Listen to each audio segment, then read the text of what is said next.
गाने बजाने वाले गा बजा रहे हैं, सब आनंद लुटा रहे हैं, दान लुटाने वाले दान दे रहे हैं,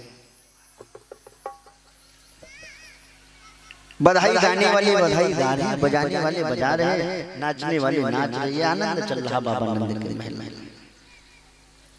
इधर इधर कंस ने अपने सभी मंत्रिमंडल को बैठाया, मंत्रणा हुई कि ये बताओ, वो कन्या जो हाथ से छूटी थी वो कह रही थी कन्या कि कोई मारने वाला तो ब्रजमंडल में पैदा हो गया है, तो अब उसका पता कैसे लगाया जाए? लोग प्रशासन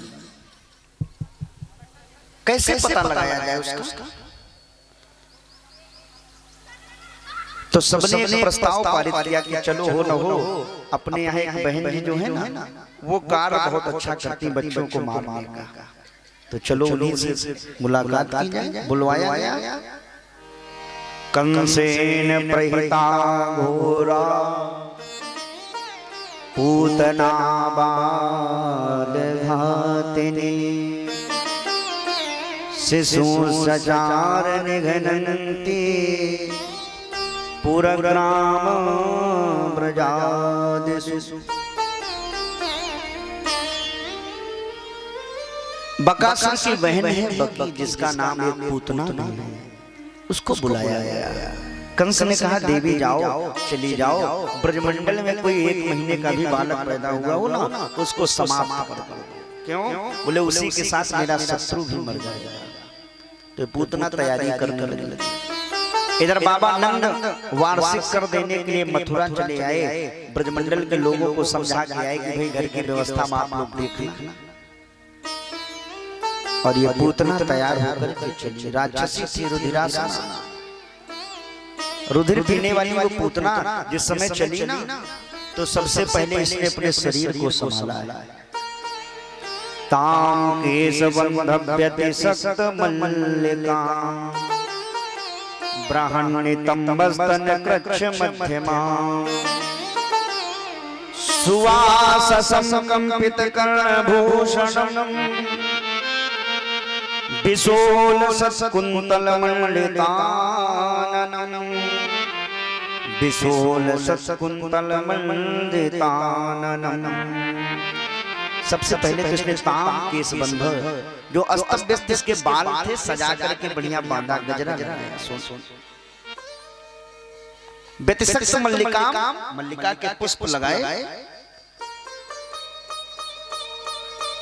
स्तनों में विष का लेपन किया, सुंदर कपड़े पहने, सुंदर आभूषण पहने, ताम कंपित कर्णभूषणम, आभूषण धारण करे और सुंदर सज करके ये ब्रजमंडल में भ्रमण करने के लिए निकली।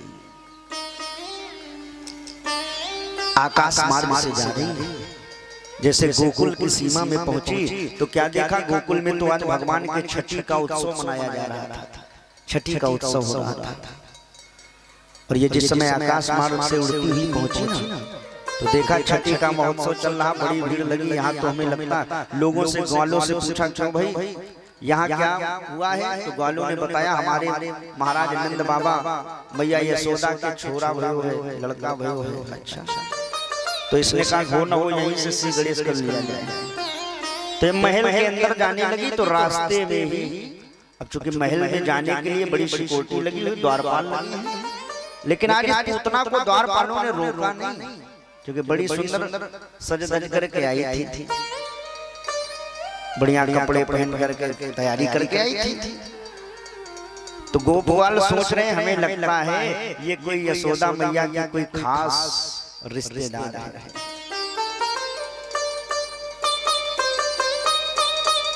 और अंदर गई तो यशोदा मैया ने भी सोचा कि हमें लगता है ये तो कोई गोप वालियों की रिश्तेदार है। तो द्वारपाल सोच रहे हैं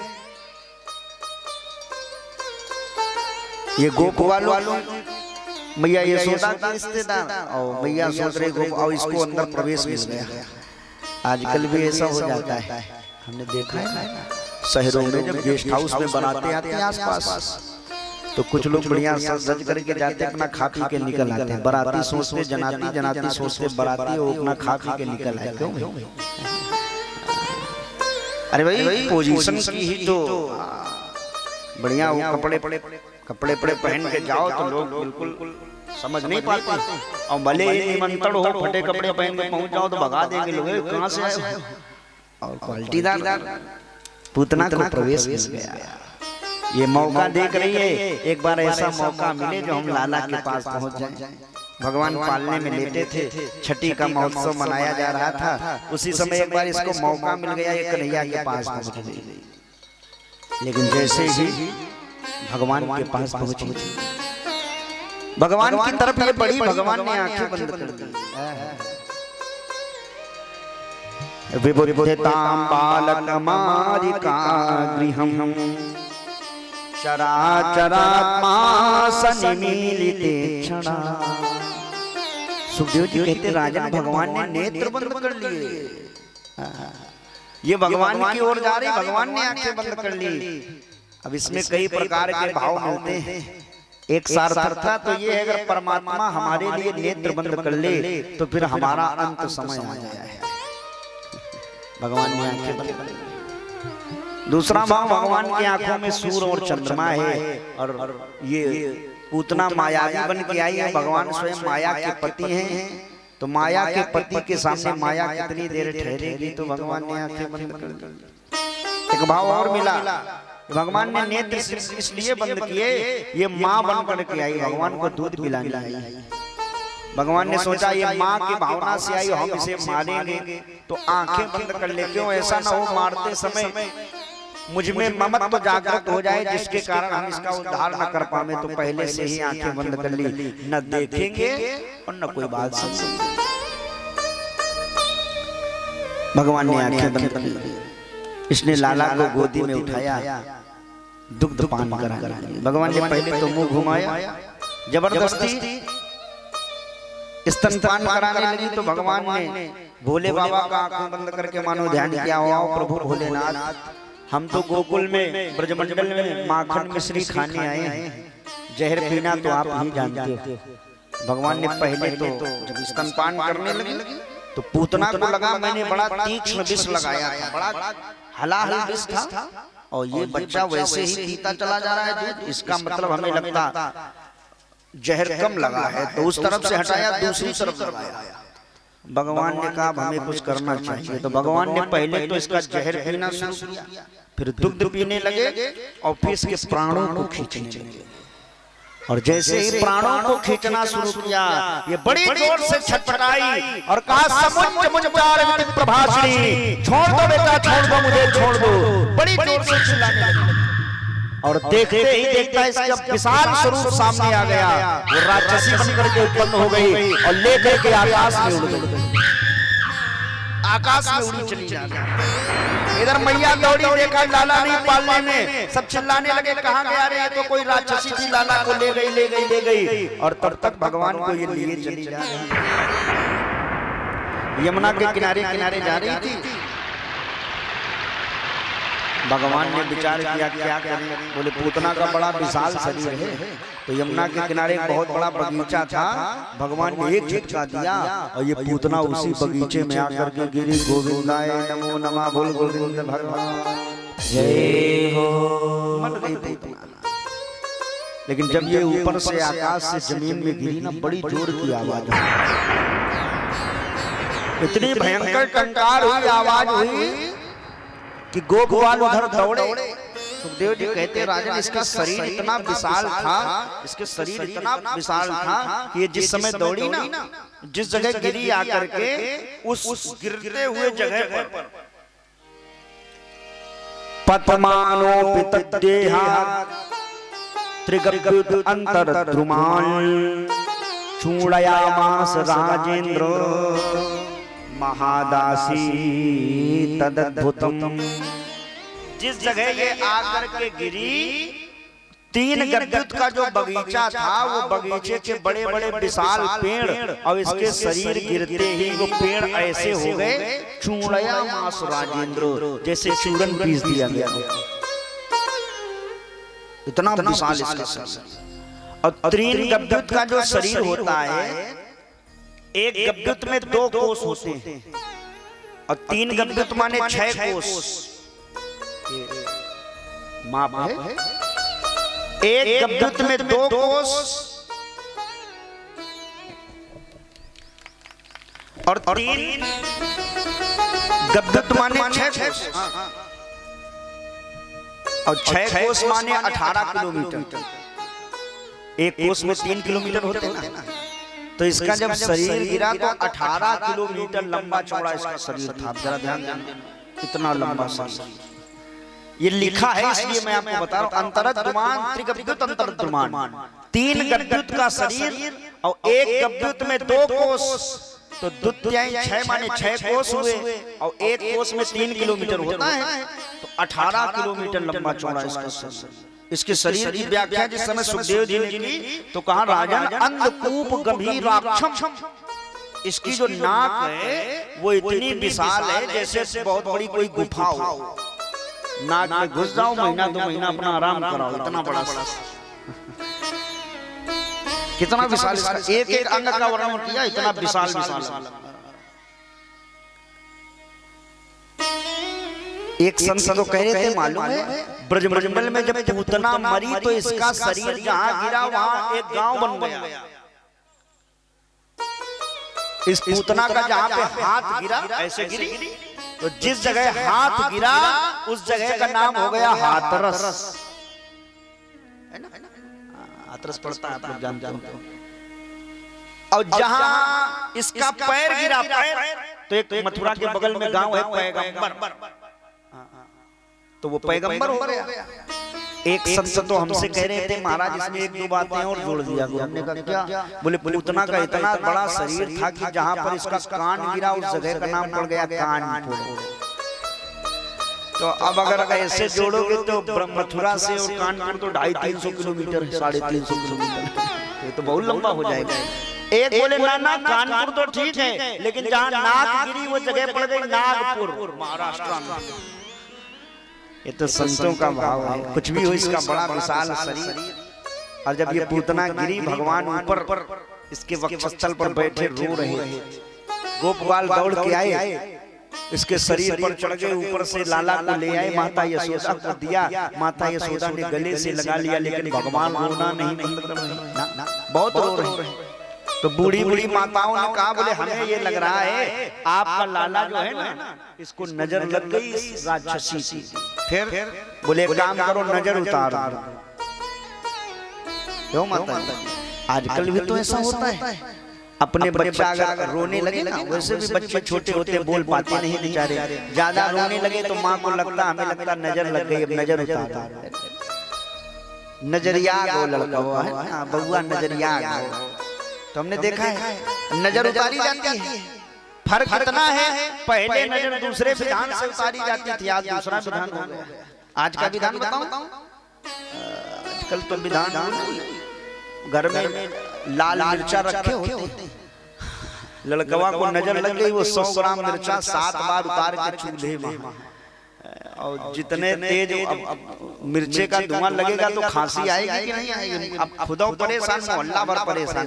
बोले लल्ला की नजर उतर रही है। खैर अब तो चूल्हा है नहीं, तो हमने देखा शहरों में एक और विधान चल रहा है, गाय का गोबर ले आती थी ना, और दरवाजा हमारी नजर उतारी जाती थी। हमें याद आ जाता था, हमारी माता जी इतना गोबर ले आती थी, वैसे चिपक देती थी दरवाजे में, और उसमें तेल की बत्ती लगा देती थी, नीचे थाली में पानी भर के रख देती थी, वो जला देती थी। फिर एक लोग चप्पल लेके खड़ी होती थी, मार देती।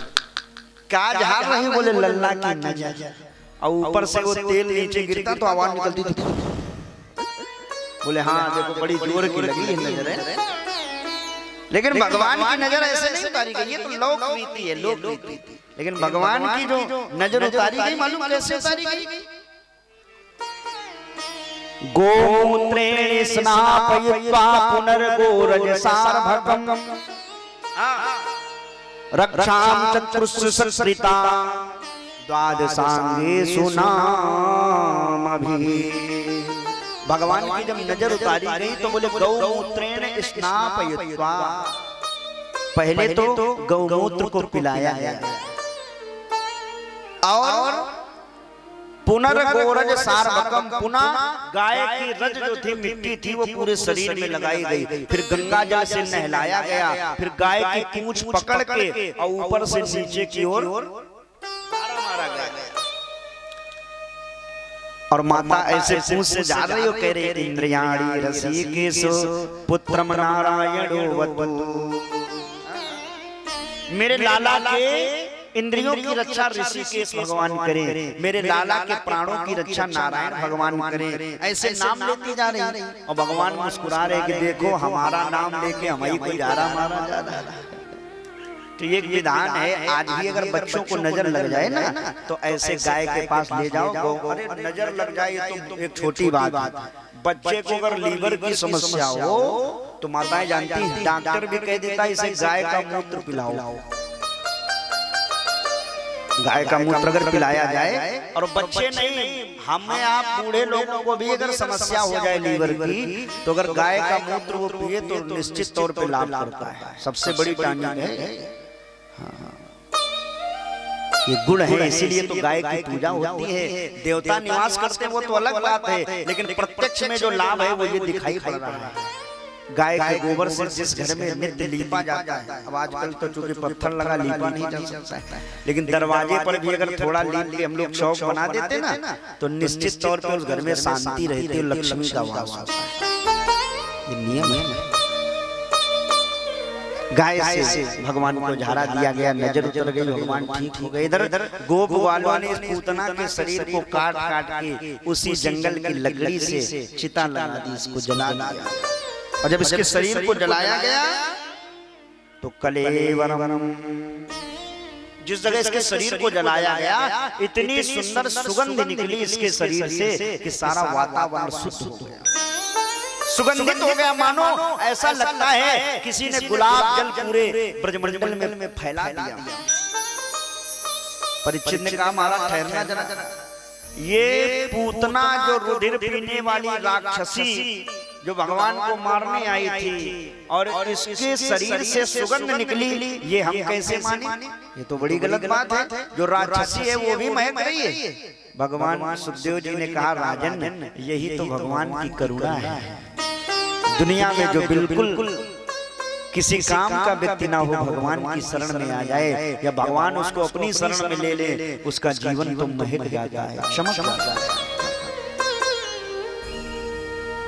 जो भी इस पूतना मोक्ष की कथा को कहता है और सुनता है, अंत में मर्त्यो गोविंदे लभते रतिम, ये फलश्रुति है कि उसका मन जो होता है अंत में गोविंद के चरणों में लग जाता है। बोले गोविंद भगवान जय। भगवान 6 दिन के थे तब पूतना मार दी, छठी 1 महीने के हुए एक सक्सासुर नाम का दैत्य मार दिया।